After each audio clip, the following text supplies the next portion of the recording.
Namaste and welcome to the Vedanta Society of Greater Houston and our Sunday service.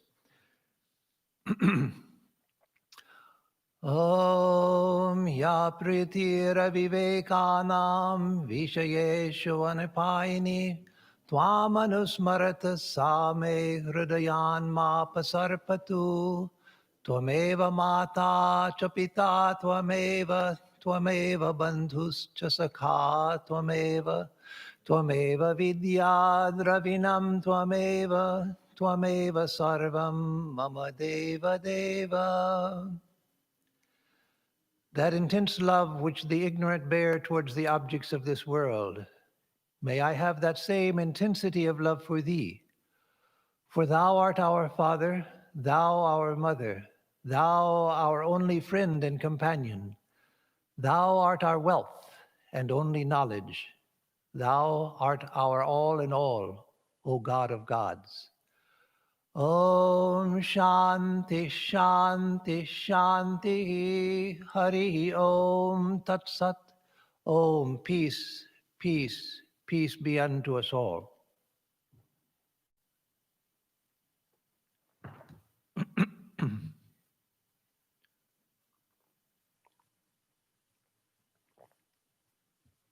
So this morning, the topic is one in the series on small Vedantic texts, and the text this morning is Shikshashtakam by the great Saint Sri Chaitanya Mahaprabhu. And to call him a saint is an understatement because he is considered to be an incarnation of God. He lived an extraordinary life and was one whom Sri Ramakrishna often would refer to. Of course, he was most famous in India, in Bengal and Orissa, where he was born in Bengal and spent much of his adult life in Orissa, in the city of Puri, near the Jagannath, around the Jagannath temple. But it was an extraordinary life of the highest devotion, supreme devotion, where he spent much of his time in a state of ecstatic union with God. So he was a great scholar before he renounced the world, before he became fully aware of his status as an incarnation of God and of his mission as an incarnation of God. So he was a great scholar in the field of Nyaya. And Navadvip, where he spent his childhood, was famous for its Nyaya, school of Nyaya, Navya Nyaya. And he became a great scholar in that field. Then he had his awakening and turned towards spiritual life. He renounced the world, took sannyasa, and then began his mission. And Krishna consciousness, ISKCON, as it's officially known, is descended from the line of Sri Chaitanya, the line of teaching of Sri Chaitanya. And but again, in our tradition also, he's highly respected as a great embodiment of the highest devotion. Sri Ramakrishna used to say that he was like the elephant with his inner teeth. He chewed the cud of non-dual awareness, and his outer tusks, that is, that which he dealt with the outer world with, those were his devotional ecstasy. So Sri Ramakrishna used to say that he had the knowledge of non-dualism inside, and his ecstatic devotion was his outside bhava, his outside attitude. Now that one of our American Swamis, Swami Atmarupananda in Washington, D.C., when he was doing his PhD at the University of Pennsylvania, a PhD in Sanskrit, he took up as his thesis the effort to find evidence within the early texts of the Bengal Vaishnava school, evidence that Chaitanya had the non-dual experience. He couldn't find proof of it. There was no statement he had the non-dual experience, nothing like that, because they don't accept non-dualism, the school which has descended from him. But he found evidence that it was quite possible. And of course, for those of us who are devotees of Sri Ramakrishna, we naturally give great weight to his sayings that yes, it was true that he had the non-dual experience, because Sri Ramakrishna himself saw his identity with Sri Chaitanya. And if anyone was qualified to know from the inside what Sri Chaitanya's state of consciousness was, that was Sri Ramakrishna. So he was speaking from his own experience when he said that Chaitanya had the knowledge of non-dualism inside and outwardly the expression of intense devotion. So it shouldn't be understood as some might understand it, especially those who have a tendency towards the non-dual, to think that, well, the real thing was non-dualism and his devotion was all a show for people who were not smart enough to get non-dualism. No, it was nothing like that. It was nothing in a person like Sri Chaitanya or in Sri Ramakrishna or Jesus or Buddha, any of these great souls. There was nothing at all for show. They didn't do anything to put on a show for people. Everything was 100% authentic and honest and truthful. So as in the case of Sri Ramakrishna, Swami Vivekananda said that Sri Ramakrishna was all knowledge inside, and outside he was all devotion. But he said about himself, Vivekananda, he said, but I'm just the opposite. Outside it's all knowledge, but inside it's devotion. And so these things we can't understand. We can get a glimpse of them, but one has to be in that state to fully understand it. But anyway, that was background to Sri Chaitanya. And he only left one thing written, though again, he was a great scholar. To be a great scholar in Navya Nyaya, one had to be a scholar in Sanskrit as well. That was the foundation. And so he wrote this one hymn, 8 verses of instruction, Shikshashtakam, in Sanskrit, in a very beautiful Sanskrit. And I'm going to talk about that today, the actual words of the hymn and the meaning of the hymn. But I'm going to use the translation that was done by Swami Prabhavananda and Christopher Isherwood. It's not, it's not a literal translation, but that is its value. It's recited every day in Southern California in our centers, in Hollywood, Trabuco, Santa Barbara. They say this every day. And it's a beautiful, beautiful hymn. And what Swami Prabhavananda tried to do with Christopher Isherwood's literary help was to recreate the ideas in English poetry. You can't do that with a literal translation. If you do a literal translation, it becomes very clumsy in English because you're trying to fit in all of these ideas that work beautifully in Sanskrit, but when you put it in English, because the construction itself is Sanskritic, and the words were put together to go with the meter of Sanskrit, you put that into English and it doesn't become poetry. You get the meaning, but not the beauty of the poetry in Sanskrit. And so this is a recreation of the poem. It follows the poem. It follows all of the ideas of the poem, but not literally. And so let me first read it, the whole thing, and then I'll come back and we'll go through it verse by verse.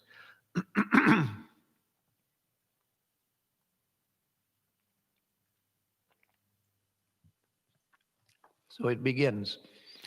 Chant the name of the Lord and his glory unceasingly, that the mirror of the heart may be wiped clean, and quenched that mighty forest fire, worldly lust raging furiously within. O name, stream down in moonlight on the lotus heart, opening its cup to knowledge of thyself. O self, drown deep in the waves of his bliss, chanting his name continually, tasting his nectar at every step, bathing in his name that bath for weary souls. Various are thy names, O Lord. In each and every name thy power resides. No times are set, no rites are needful for chanting of thy name. So vast is thy mercy. How huge then is my wretchedness, who find in this empty life and heart no devotion to thy name. O my mind, be humbler than a blade of grass. Be patient and forbearing like the tree. Take no honor to thyself, give honor to all. Chant unceasingly the name of the Lord. O Lord and soul of the universe, mine is no prayer for wealth or retinue, the playthings of lust or the toys of fame. As many times as I may be reborn, grant me, O Lord, a steadfast love for thee. A drowning man in this world's fearful ocean is thy servant, O sweet one. In thy mercy, consider him as dust beneath thy feet. Ah, how I long for the day when, in chanting thy name, tears will spill down from my eyes, and my throat will refuse to utter its prayers, choking and stammering with ecstasy, when all the hairs of my body will stand on end with joy. Ah, how I long for the day when an instant separation from thee, O Govinda, will be as 1,000 years, when my heart burns away with its desire, and the world without thee is a heartless void. Prostrate at thy feet let me be in unwavering devotion, neither imploring the embrace of thine arms, nor bewailing the withdrawal of thy presence, though it tears my soul asunder. O thou, who stealest the hearts of thy devotees, do with me what thou wilt, for thou art my heart's beloved, thou and thou alone. So again, the original Sanskrit is beautiful, and this English recreation, again, which captures the ideas, all of the ideas, but in English poetry.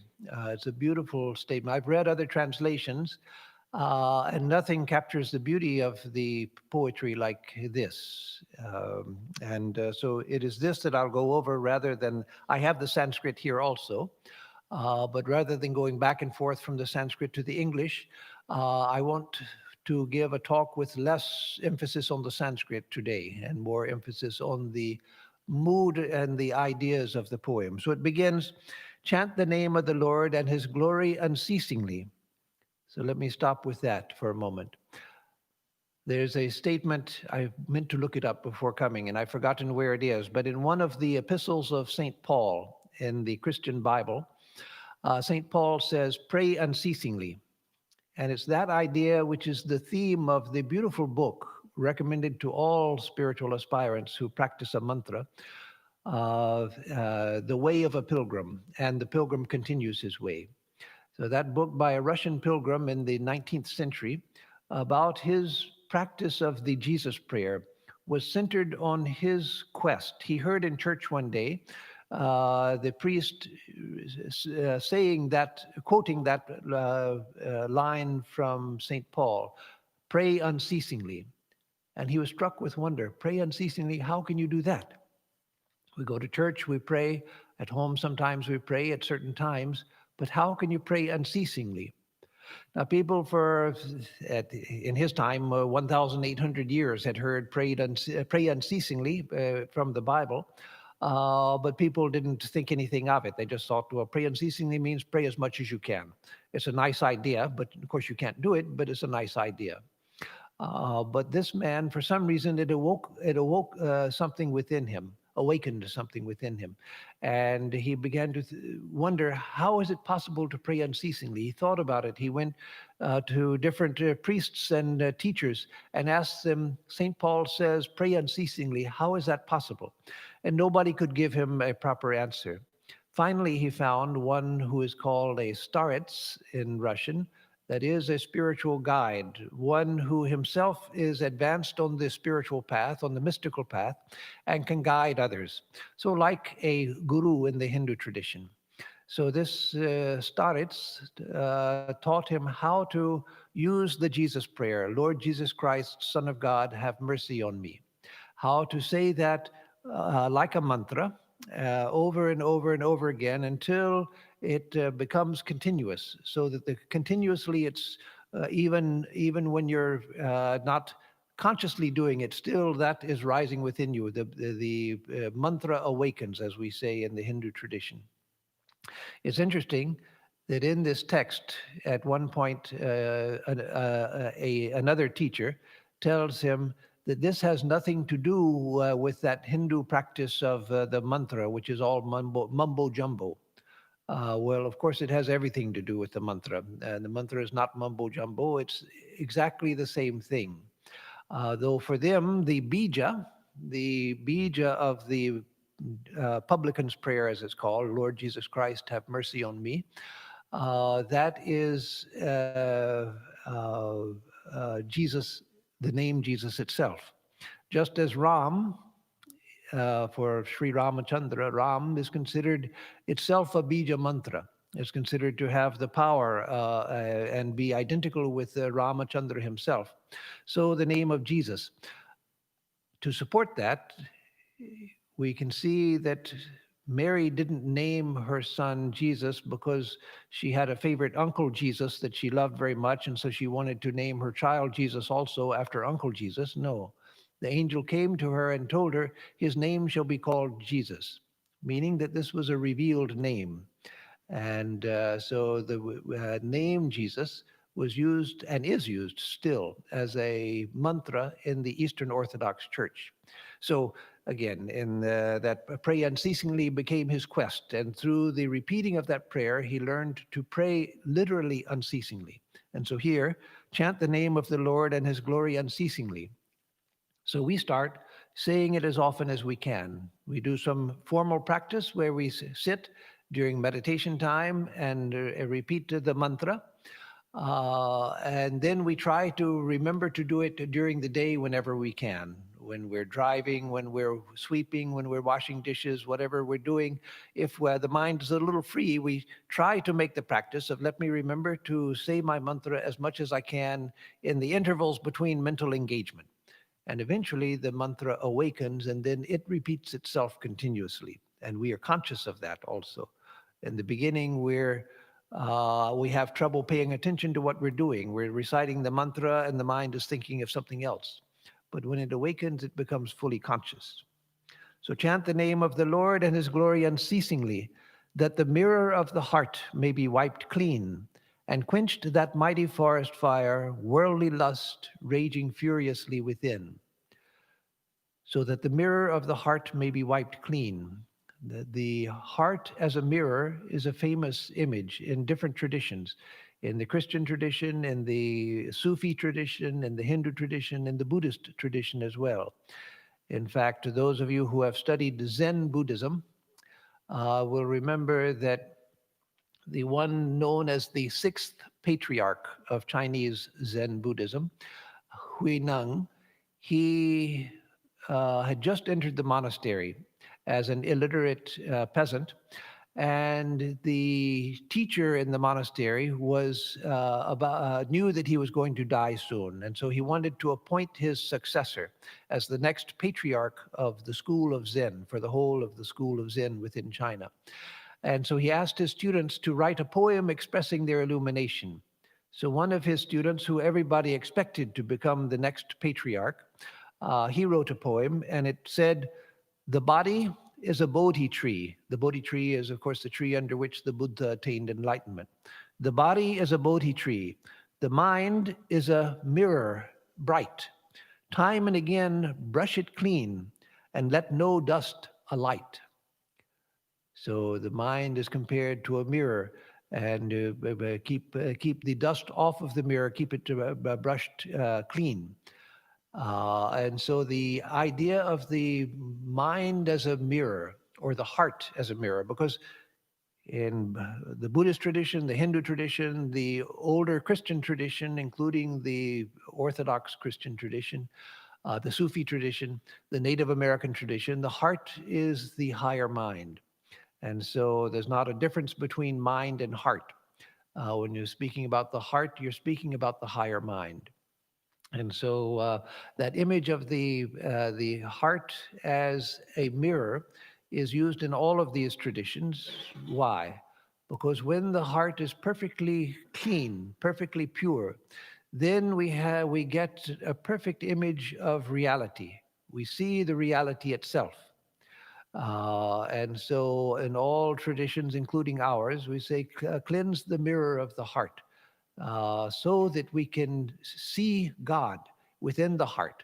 When the mirror of the heart is perfectly pure, perfectly clean, then the vision of God arises. Now, there's a little bit more to the story of the sixth patriarch, because this student wrote that poem I just read. But then this young man, who was a peasant, unlettered peasant, who had just entered the monastery, he saw that and realized that that was not, didn't express the highest truth. So he wrote a poem which said, basically, Bodhi has no tree, nor any mirror bright. Originally, there's not one thing. Where could dust alight? That is, there's no Bodhi tree, there's no mirror, and so then where can dust alight? That is, when one is in the highest state, non-dual awareness, then there's no mirror of the heart. There's no thing. There's only reality itself, non-dual reality. And so he was expressing the highest truth. The teacher recognized it, and he became the sixth patriarch. But that's aside from the story. Aside from the point right now, the point is, for until we attain to a non-dual consciousness, which most of us are not in danger of doing within the next few days, then the heart as a mirror is a beautiful image used by teachers of all traditions, including ours. And to keep the heart clean, to brush it free of dust, to polish the mirror so that we get a perfect image. Because until we attain to the non-dual state, as Sri Ramakrishna said, even when the mind rises here in terms of the kundalini, the serpent power, when the mind rises here to the sixth and next to the last, almost the highest stage, but just one stage below the highest stage of consciousness, then one sees a slight distinction. He said, like a line drawn on water. There's water on that side and water on this side. So there's a sense of unity, but there's also a slight distinction even here. So even there, it's like looking into a mirror, seeing the infinite within the mirror of the mind. And so all traditions have emphasized the need for purification. In Christian mysticism, you begin with via purgativa, that is the path of purgation, which means the path of purification. Purgation sounds awful, but it just means, in Latin, it just means purification. So the path of purification. We begin in all paths. We begin with that, with the yamas and niyamas in the yoga system. And so with all different traditions, you begin with moral discipline in order to clarify the mind, because when the mind has attained to a certain degree of moral purity, then the mind becomes more calm. And so we try first for purification. And so this says, chant the name of the Lord and his glory unceasingly, that the mirror of the heart may be wiped clean. So by chanting the name of God, by chanting a mantra, the mirror of the heart is wiped clean by that itself. So people ask, Maharaj, I've been doing japa for a long time now, and I don't feel anything, and I have a hard time concentrating on it. My mind wanders here and there. So I always say, and other swamis will tell you too, that no, it's doing good. Keep doing it, even if you can't put your heart into it, even if your mind is not concentrated. Do the best you can, because by repeating it, it is cleansing the heart. Best, yes. Best when you do it with full awareness, but that comes after a long time. And so until that time comes, you go on repeating the mantra, and it is working, no matter how long it takes. Be ready to do it for lifetimes if necessary. It won't take lifetimes, but be ready to do it for lifetimes. Don't think about, well, I've done it for so long and still I don't feel anything. It's working. It's doing something. And so chant the name of the Lord and his glory unceasingly, that the mirror of the heart may be wiped clean, and quenched that mighty forest fire, worldly lusts raging furiously within. Yes, that desire for the world, the desire to consume the world, to taste it, to grab it, to enjoy it, to take it for yourself, that raging fire of worldly lust, lusting after the world, trying to get it, trying to grab it, trying to enjoy it. that will be quenched by chanting the name of the Lord. And then it goes on, O name, stream down in moonlight on the lotus heart, opening its cup to knowledge of thyself. O self, drown deep in the waves of his bliss, chanting his name continually, tasting his nectar at every step, bathing in his name that bath for weary souls. What beautiful ideas, more than one idea in here. So, O name, stream down in moonlight on the lotus heart. So the light of the sun is bright, but the light of the sun can hurt the eyes, it can burn the skin, but there's no danger in moonlight. Moonlight is soothing, moonlight is cool. And so stream down, O name, stream down in moonlight on the lotus heart, opening its cup to knowledge of thyself. So the heart is, as people know, is symbolized by the lotus. And so the lotus in most of us is closed, the lotus of the heart. That is, it hasn't yet awakened, it's closed, it hasn't bloomed. And so stream down in moonlight on the lotus heart, opening its cup to knowledge of thyself. Of thyself means of you, O name. He's addressing the name, O name, stream down in moonlight on the lotus heart, opening its cup to knowledge of thyself, O name. So Swami Atmarupananda used to say that when you begin doing japa at your daily practice, first salute the mantra. Salute the mantra, as he is doing here, addressing the mantra, because the mantra is the embodiment of consciousness, the embodiment of a higher divine awareness. We only salute that which can salute us back, that which is conscious. And so by saluting the mantra when we begin our practice, we're affirming the fact, consciously or unconsciously, that the mantra is consciousness itself, is awareness itself. And so stream down in moonlight, that cool, soothing moonlight on the lotus heart, opening its cup to knowledge of thyself. O self, addressing himself.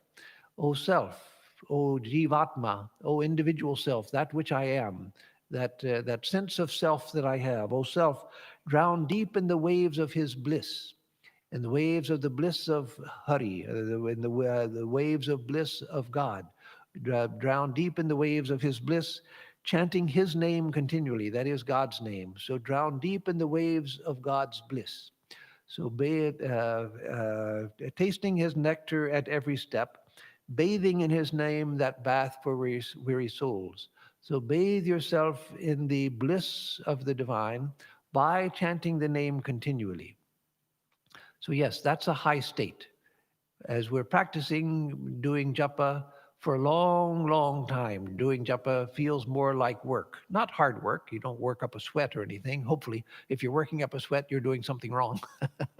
But you do japa and you have to try to do it. You have to try to do it. You have to discipline yourself. I don't feel like doing it right now. I'd rather just go sit in my easy chair. Let me turn on Netflix. That'd be more entertaining. No, I've decided I'm going to do japa every day for a certain amount of time, so I'm going to do it. So it's work. But eventually, it becomes bliss itself. And so that's what we want to get to. And so, self, drown deep in the waves of his bliss, chanting his name continually, tasting his nectar at every step. When that comes, then we have no trouble concentrating on the mantra. Now we do. We say the mantra and put the mind there, and it stays for a couple of seconds, and then we're off thinking about other things while the repetition is going on unconsciously. We're thinking about other things. But when the mantra awakens, then the mind is fully focused there, because tasting his nectar at every step, at every repetition, we taste the nectar of the divine name, the nectar of God expressed through the divine name, and bathing in his name that bath for weary souls. Various are thy names, O Lord. In each and every name thy power resides. No times are set, no rites are needful for chanting of thy name. So vast is thy mercy. So let me take that part first. Various are thy names, O Lord. Yes, there are many mantras. Various are thy names. In each and every name, thy power resides. And so, people wonder when they come for initiation, that I want to realize God. So a mantra and a chosen ideal, they're particular aspects of God. I don't want a particular aspect. I want the whole. I want everything. I don't want to just have a particularized, individualized mantra and ishta. I want the whole thing. No. In each and every name thy power resides in full, in full. So by taking a mantra and taking an ishta, you're not limiting yourself. You are opening a window into the infinite through which you can at first see the infinite and eventually through which you can open wide enough to jump into the infinite and become the infinite. And so think of the ishta, think of the mantra as, because the mantra and the ishta are the same. That's why the mantra is called the sound body of the ishta. And the form that you picture, if you try to visualize, the form that you picture, the form of the ishta, of the chosen ideal, is the light body. And the mantra is the sound body, but they're the sound body and light body of the same thing. So holding to either, you're holding to the same reality. And within that reality, thy power resides. All of thy power resides. All of God's power resides. So in each and every name, thy power resides. Thy reality resides. Thy glory resides in each and every name, the whole of it. So again, don't think that you're getting cheated by getting just a chosen ideal and a particular mantra. No, thy power in each and every name, thy power resides, thy glory resides, thy infinite being resides within each. No times are set, no rites are needful for chanting of thy name. Yes, you don't have to do any special rites for chanting of the name. If you want to do puja every day before you begin your japa, fine. Do that because you want to do it. But you don't need to do any rites or rituals in order to do japa. Anytime, any place is the right place for doing japa. Anytime, any place. There's no special place set aside. Yes, it's good for your daily practice when you do a sit down meditation and prayer and japa, to have a particular place where you sit so that you have the habit of going and sitting in the same place. When you go and sit there, the mind eventually accepts the fact that, okay, we're sitting here, so that means we've got to meditate now. So no way out of it. So that's the value of having a fixed time and place for formal meditation. But that's just for formal meditation. You can do japa anytime. When you first wake up, let the mantra be the first thing that comes to mind, the first thing that you repeat to yourself when you first wake up. When you go to bed, let that be the last thing that you think of, the mantra. During the day, whenever you have a moment of relaxation from engagement with people and things and work and so forth, then learn to bring the mind back to the mantra. So yes, at first that is work, but with time that begins to become a relaxation. And I'll come to that more in a little bit. So he goes on in this verse, how huge then is my wretchedness, who find in this empty life and heart no devotion to thy name. Yes, how huge is my wretchedness, because you have made it so easy. Just by chanting your name, just by doing japa, all of your power, all of your glory, your infinite being is contained within that simple name. All I have to do is repeat it. So how huge then is my wretchedness, who find in this empty life and heart, because as we go on the spiritual path, we realize that this life is empty and the heart is empty also without God. So it's not that because we're on the spiritual path, we're such fools that we turn to the spiritual path, and so now life is boring and dull and the heart is empty because we were foolish enough to turn to the spiritual path. No, we realize that it was always empty. I was always trying to be happy.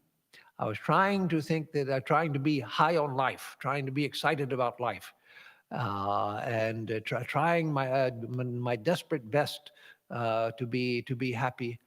But that was because there was a hole inside, because it was empty inside, and life never gave the promise that I thought that it had. And so as we progress on the spiritual path, we begin to realize that life is empty. It always was. Now, that sounds pessimistic. No, it's not pessimistic. It's realizing things as they are. And it's not pessimistic because the truth is that life is joy itself. As the Taittiriya Upanishad said, out of joy this universe has come. In joy it rests, and back to joy it returns. But that joy is the joy of God. And without God, we don't have that joy.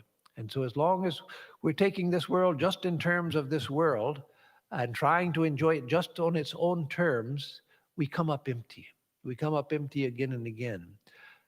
So, realizing that, once I realize how empty is this life, how empty is my heart without the experience of God, then how wretched am I that I don't turn to repeating the name of God, because that will cure the emptiness of life.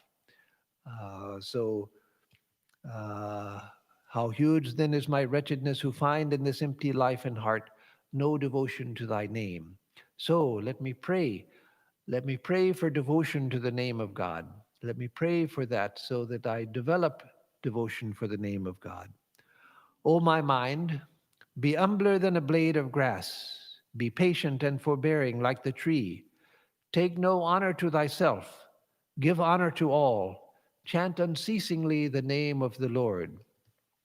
So, O my mind, be humbler than a blade of grass. So, just as the blade of grass, there's just one of millions of blades of grass in the lawn. None of them stand out as special. Just a blade of grass among millions of blades of grass.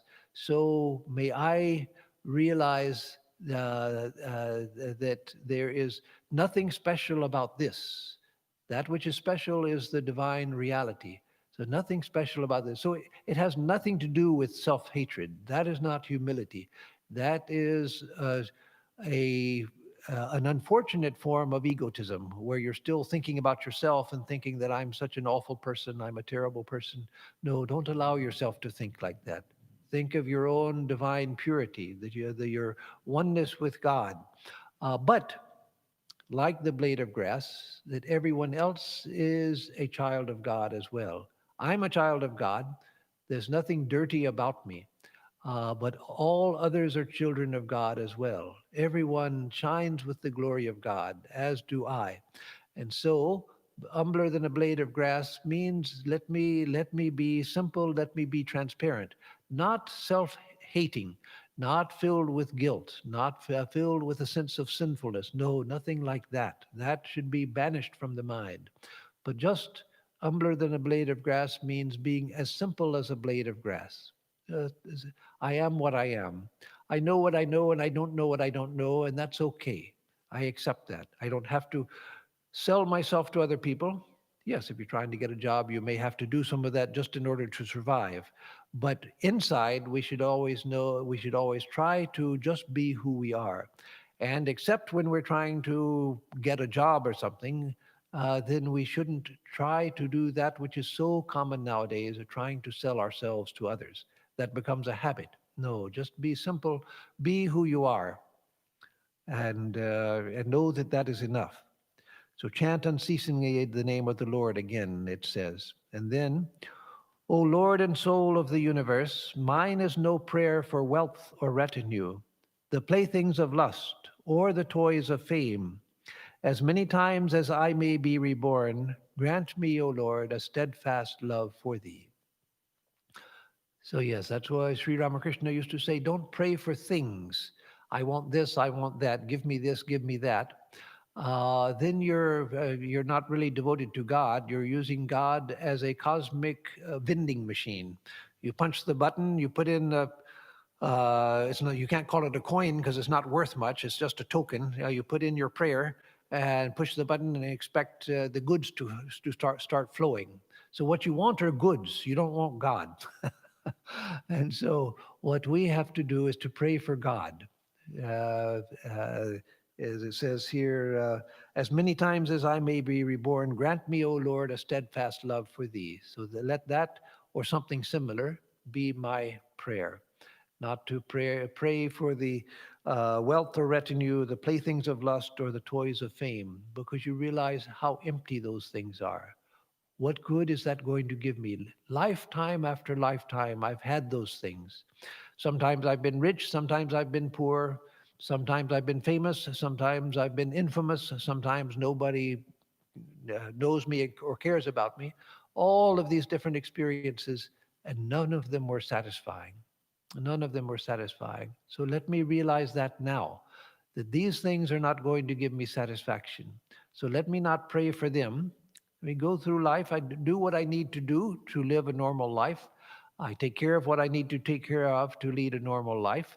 But let my heart be set on the attainment of God, on the experience of God, on feeling God, coming close to God.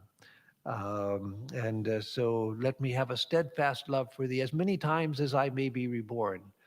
However many more births I have to take, let me not be born without love for thee. Let me have love for thee in each of my births, because that alone is what is going to bring me joy. Not because I'm peculiar, other people get joy in other things, but I only find joy in God because of some peculiarity. No, because nobody really finds joy in other things. They think they will, they try. Billions of people are out there right now trying their best. And not to make fun of them, it's a sad thing, it's a sad reality. And we fall into that same thing. But to realize that everybody is trying for happiness and everyone is coming up short, because happiness is found in one place, and that's within the heart, where we meet God, where our being meets the being of God. And it goes on, a drowning man in this world's fearful ocean is thy servant, O sweet one. In thy mercy, consider him as dust beneath thy feet.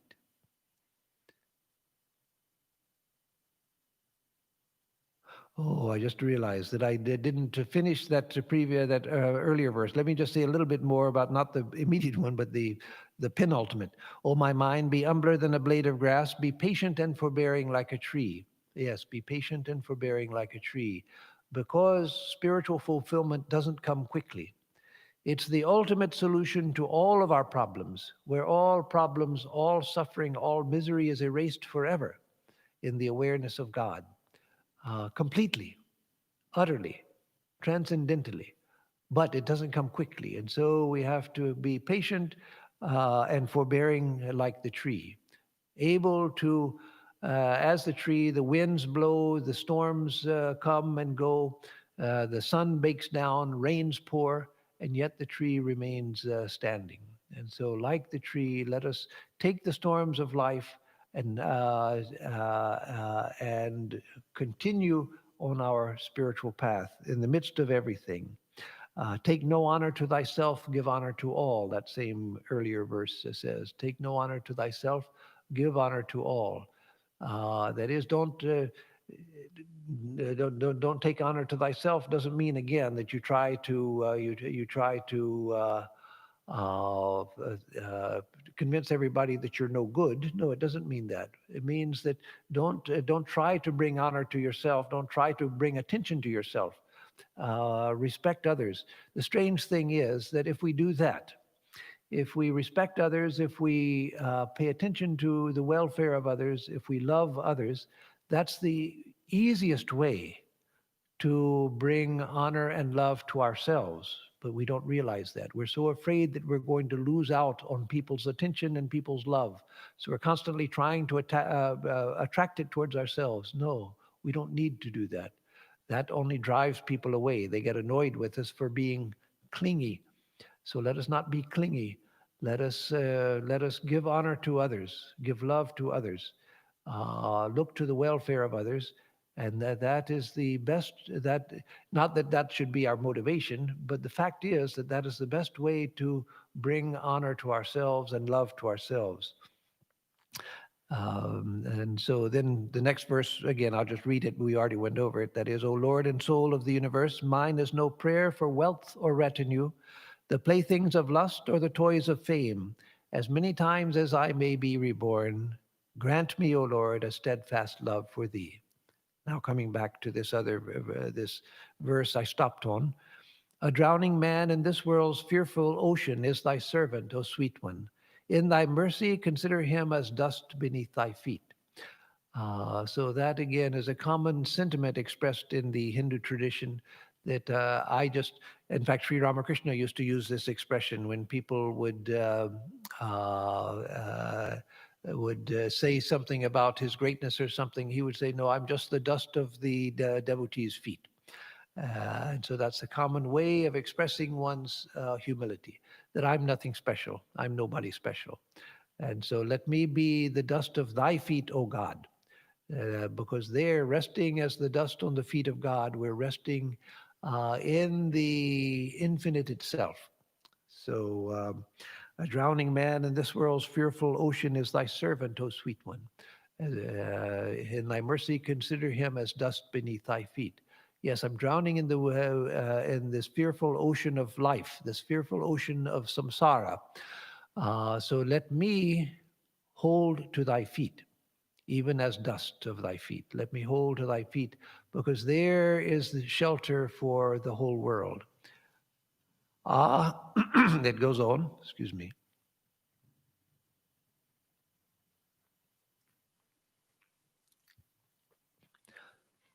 How I long for the day when, in chanting thy name, the tears will spill down from my eyes, and my throat will refuse to utter its prayers, choking and stammering with ecstasy, when all the hairs of my body will stand on end with joy.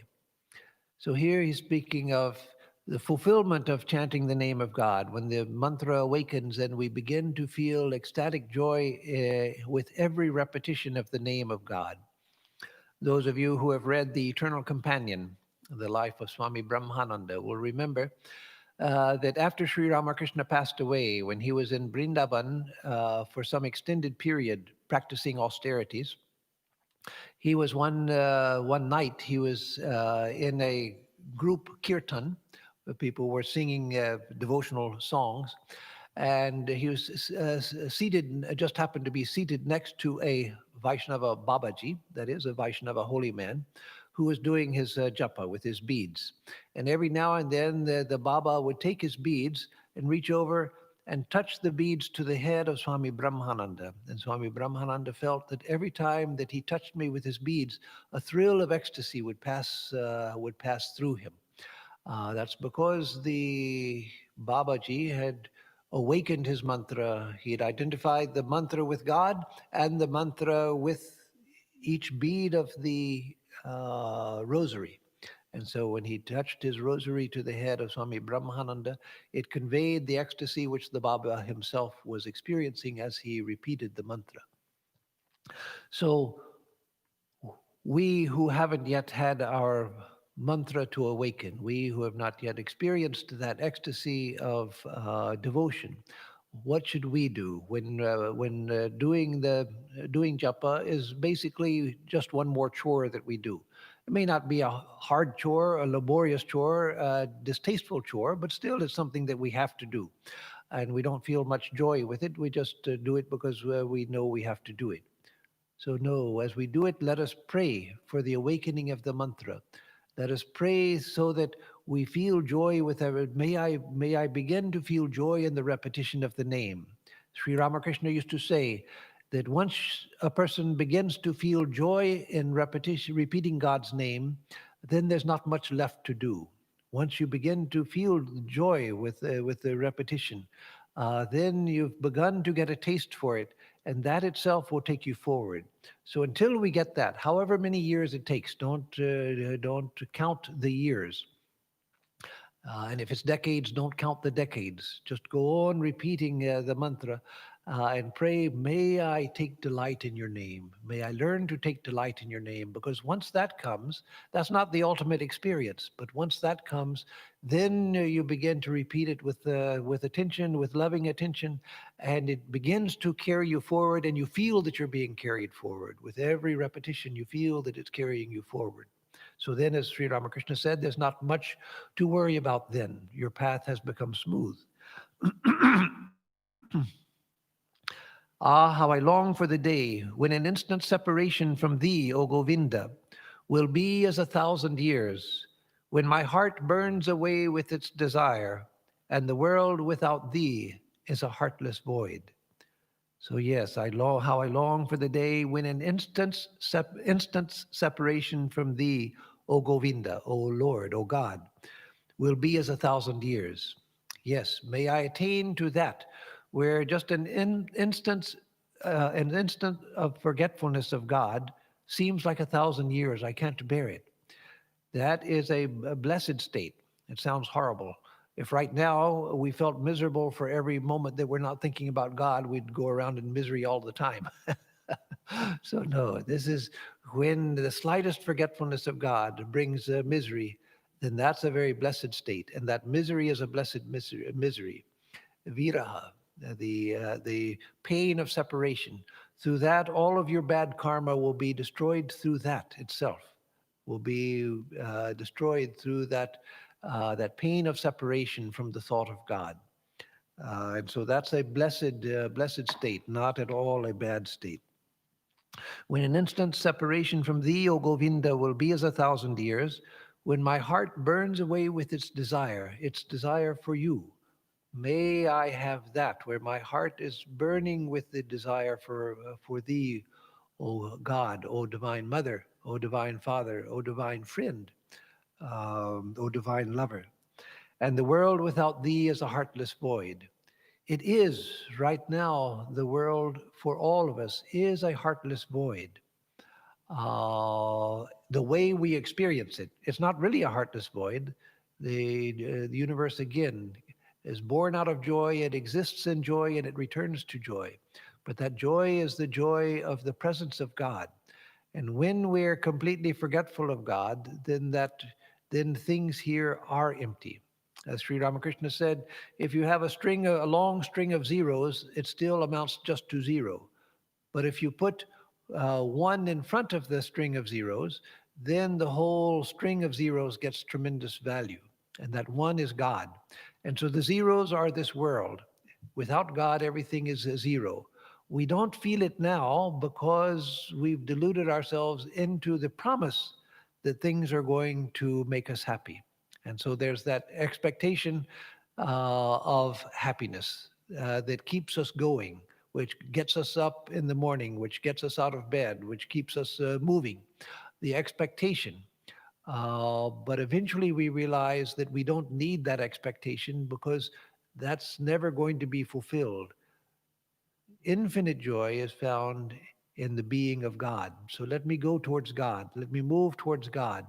Let me give my being to God, surrender to God. And in that, I will find joy. And then I'll find that this universe, as Sri Ramakrishna said and Swami Vivekananda said, that this universe itself appears as a mart of joy because we found the secret.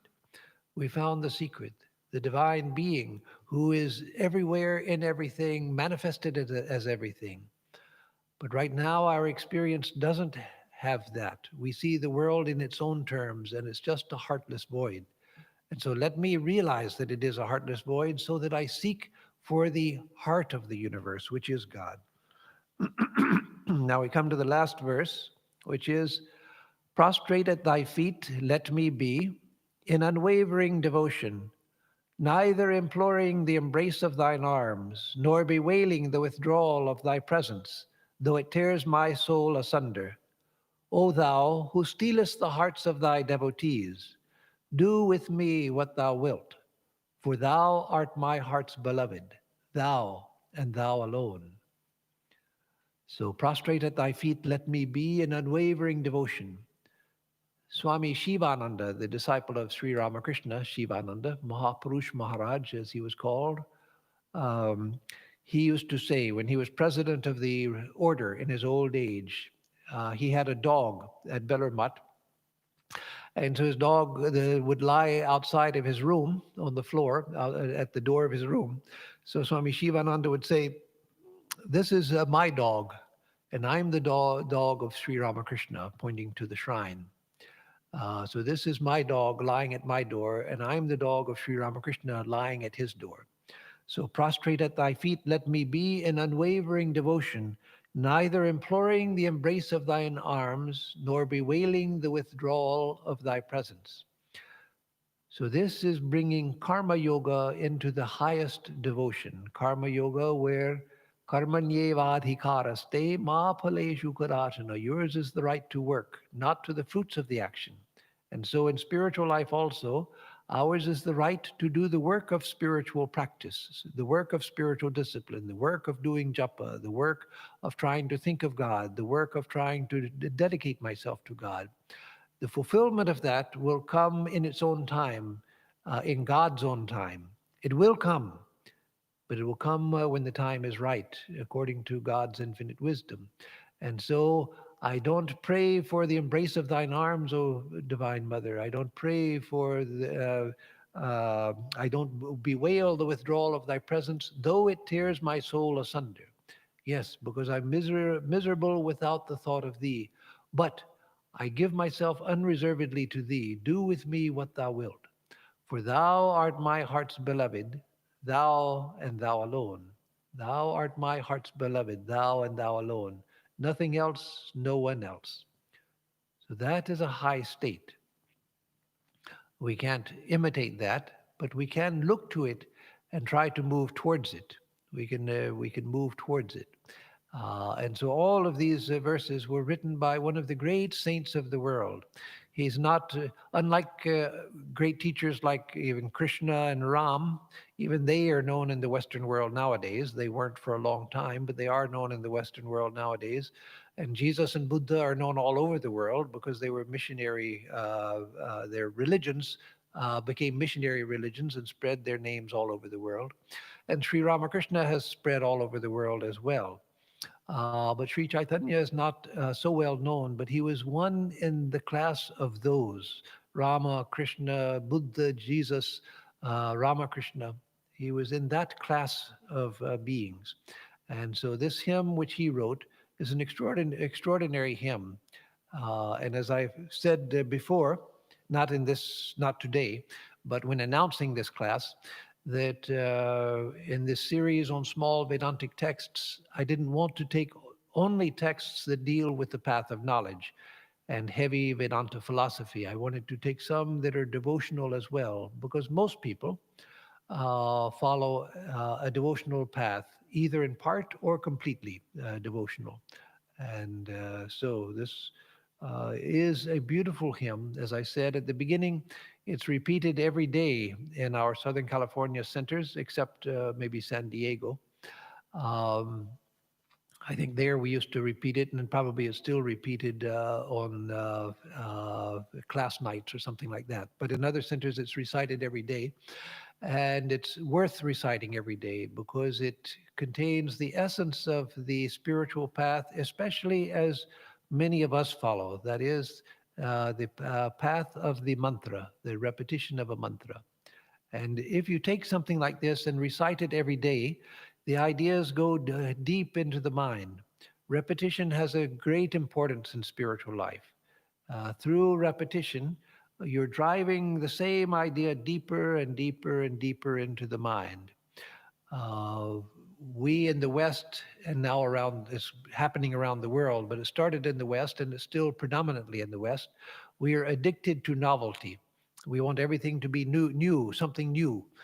As the saying goes, what is it? Shake it up a little bit.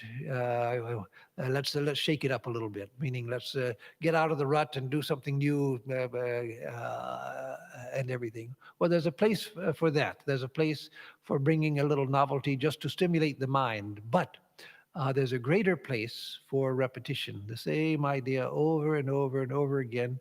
It drives it deep into the mind. And so reciting something like this every day before you do your japa or at the end of your japa, whatever, it's a great help in spiritual life. So with that, I will close and I'll give announcements. And then before the closing prayer, if there are any questions, I'll answer those, or at least one or two. There might not be time for one or two. So announcements. This is the last Sunday service for the summer. We'll begin again at the beginning of September, the first Sunday in September, but we will not have classes and lectures in August. And so Tuesday will be our last Gita class at 7:30 in the evening, as always. And Thursday will be our last Gospel of Sri Ramakrishna class at 11 o'clock in the morning, as always. So we will have this next Gita class and the next Gospel of Sri Ramakrishna class. Then we will be closed for all activities during August. And then we will begin again in September. And let me add one more announcement, and that is about Durga Puja. We will have Durga Puja, but we won't have an assembly of people here. We won't put up the tent outside as we normally do, and we won't have 700 people here gathered closely together as we normally do because of, obviously, the pandemic. For everyone's welfare, we don't want to be on the nightly news of a place where the latest upsurge originated. So there'll be no congregational Durga Puja this time, but we will have Durga Puja here in the shrine, in the image. The image will be brought in here. The puja will be done, and it will be live streamed. So you can see it live streamed. We hope to have music also as part of it, as we always do. And we plan to have prasad for everyone, which we will box and give to people. You can drive up and get your box of prasad and hope that you will. We still would like to have people at least come to get prasad and participate in that way, and by watching the puja online. But we won't have an actual congregation of people here. The only people at the puja will be those who are actually serving the puja itself, making the offerings and preparing the offerings and all of that. So we welcome everybody to join the puja online and to come for prasad. So with that, I'll stop, and I believe that there is a question. One question. Okay, can you tell it to me, or you want me to read it? Okay, yes, yes.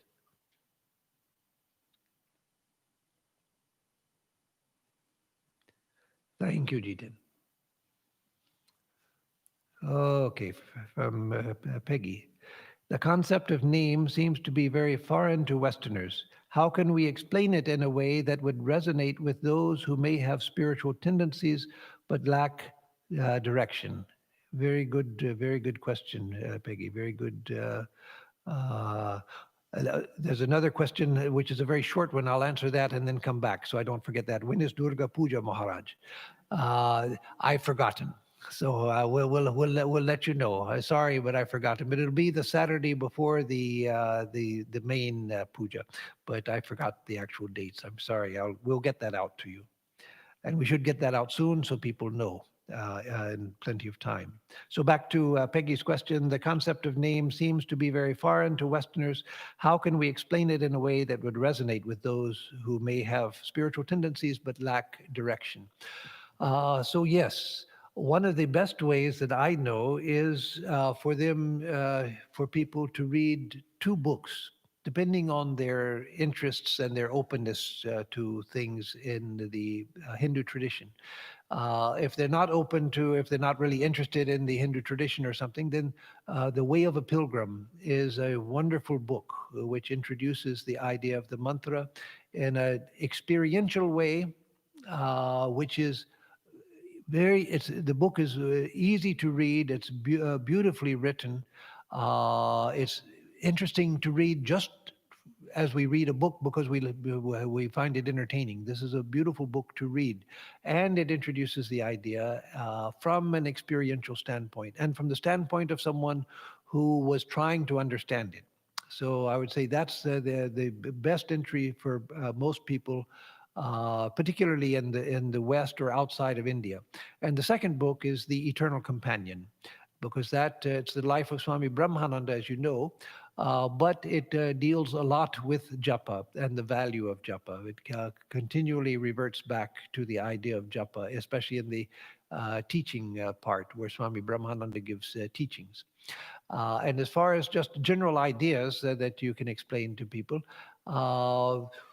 when you are in a crowd of people Say at a big festival or some big celebration, you're in a big ballroom situation where there are lots of people gathered and lots of conversations going on, lots of hubbub, lots of noise and everything, and you want to get someone's attention. What's the best way to get their attention? Peggy, Peggy. Then suddenly, if I had said some other word and you were there in the hall, you might not hear it even if I said it at the same volume. But if I say Peggy, suddenly you turn your head and look at me. And so, by calling the name of God, we awaken the presence of, of course, the presence of God is always there, but it's like awakening the presence of God. It's actually awakening us to the presence of God, but we can think of it as getting the attention of God. So, yeah, God is always attentive, God is always aware, but it works that way. When you're asleep, you're deeply asleep, and I come to your bedside and say hi, or say dinner's ready, or what's up, or have you heard the news today? Nothing works. And I say, Peg, then suddenly you awaken. And so the sleeping divinity is awakened by calling the name of God.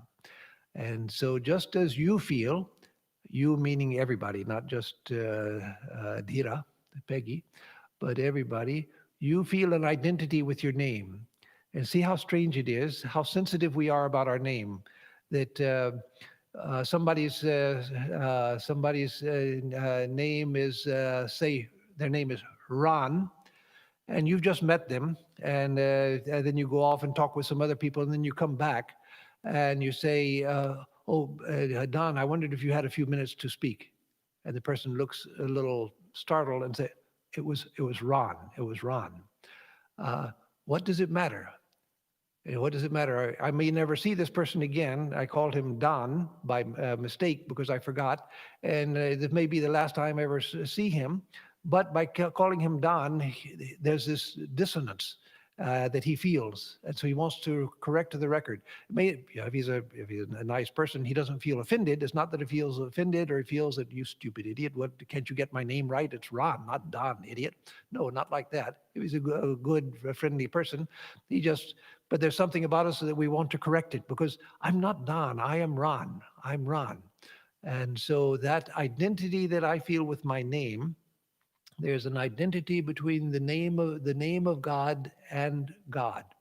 But that identity is far deeper. As Sri Ramakrishna said, that if there's a waterlogged log that is like a green log that's not dried out, not kiln dried, log which is tied by a chain to the bank of the river. And the log, because it's green, it's sunk down to the bottom of the river. But if you pull on it link by link, you actually get to the log itself. And so the name of God is intrinsically connected to the divine. That can only be known through direct experience. It's not theoretical, it's a matter of experience. But those who have practiced it have found that to be true. So by pulling on the links of the chain, meaning by repeating the mantra over and over, each repetition is like a link of the chain. We're pulling on the reality of God. We're awakening God. And so that's as much as I can say for now. So let me give a closing prayer. Om madhuvatartayate madhuksharanti sindhavaha madhvirnasantoshadhihi madhunaktamutoshasi madhumatparthivagum rajaha madhudyaurastu nah pita madhumando vanaspatir madhumagumastu suryaha madhvirgavo bhavantu naha. Om madhu, om madhu, om madhu. For us who seek the truth, and for all living beings, may the winds blow sweetly, may the rivers flow sweetly, may the herbs yield us sweetness, Sweet be the night and the break of day. Sweet be the very dust of the earth. May the heavens pour down sweetness upon us. May the trees, lords of the forest, bear us sweetness. May the sun shed its sweetness upon us. May all the directions pour forth sweetness. Om, sweetness, sweetness, sweetness.